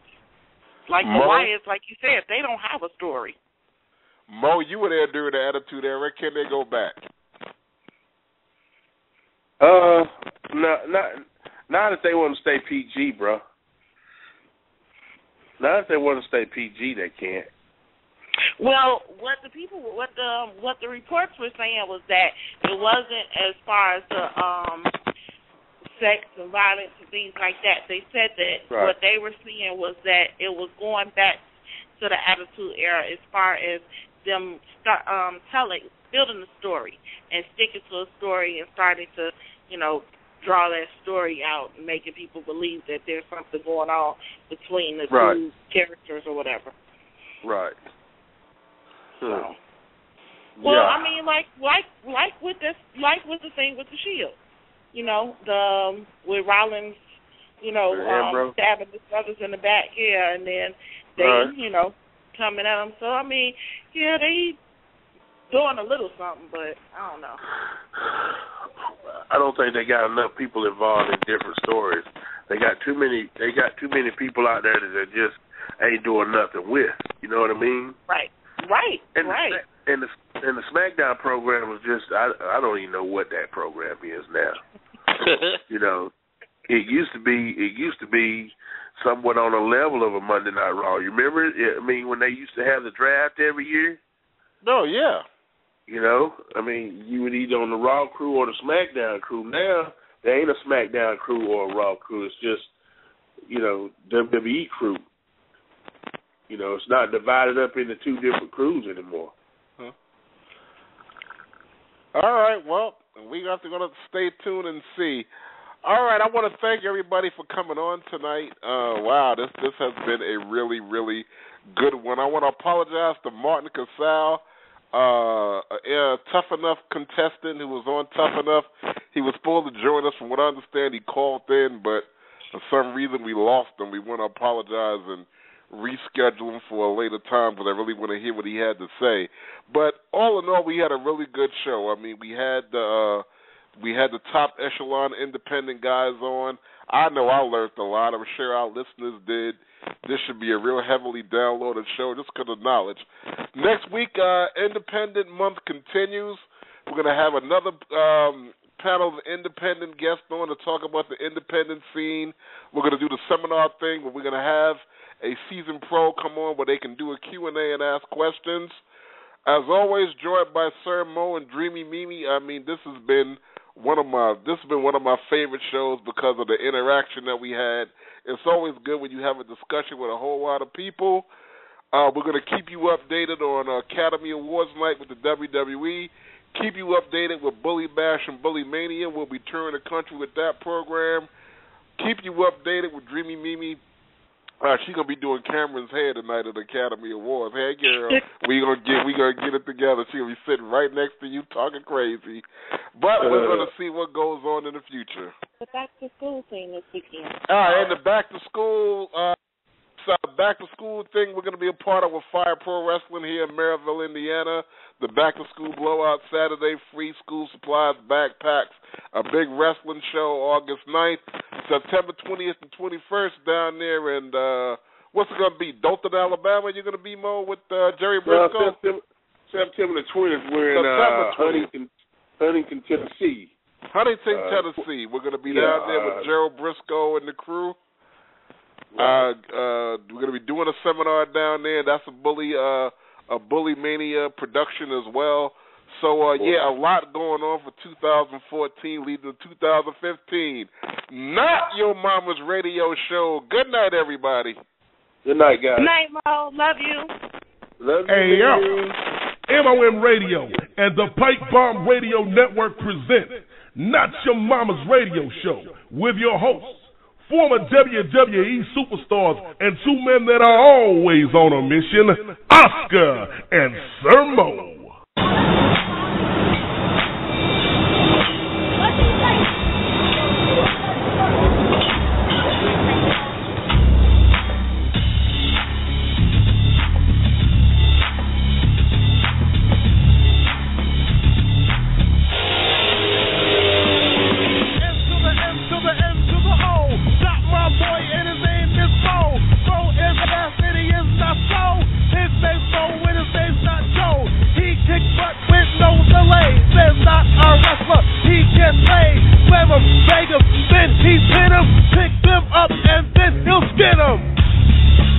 We're on a